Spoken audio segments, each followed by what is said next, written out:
So, when we look at the whole 1,50,000 pool under ATC, it has so many products in it.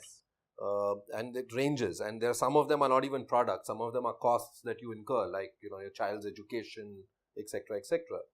For a person who is, say, just starting out, just about started working, is earning, say, about 50,000 a month, that's where a large part of our audience lies. What is the one or two good products that you recommend which also help you save tax and grow your money? What I really liked what you just said, Vivek, was that some parts are not products, some parts are expenses. Now, you need to just really kind of give a more detailed version to the investors. The real meaning of this is, so when you do your tax planning or your overall structure planning, it really means is that you need to put the tax planning into purview and add that to bring more tax efficiency to your overall portfolio. Now, out of that portfolio, for example, if you're a young family with kids and you're paying the school fees, the tuition fees, now that's an expense which you have to do come what may. So therefore, that's also part of your ATC benefit. Likewise, if you have taken a new housing loan, the principal repayment on the housing loan for self-occupied property is also allowed as deduction. So these are expenses which you will be doing otherwise also. So factor that also when you do your overall structure to ensure the tax efficiency is up to the maximum when you do the structuring part.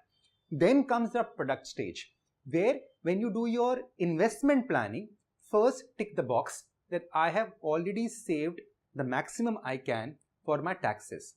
The limit is only 1.5 lakhs, but make sure you have provided and saved for that. If you look at only at the end of the year, the amount may even look very large to you.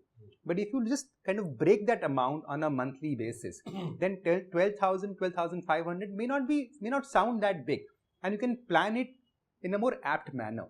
So do that structuring where the product which scores out, as I said earlier, is surely equity-linked savings scheme. Because by investing in equity and by forcefully locking your money is an advantage for you. And for 3 years. And for 3 years.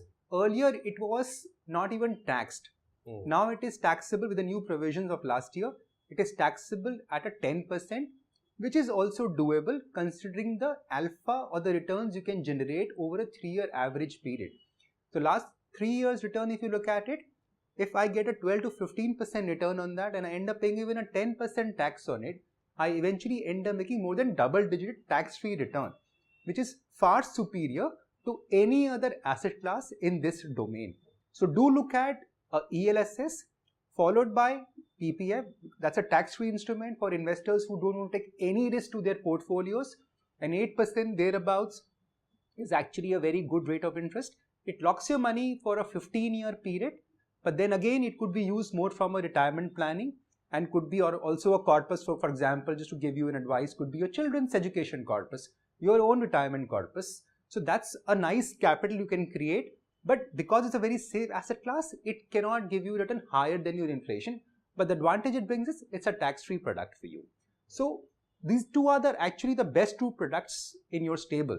Now, when you do your planning, you also add insurances to it.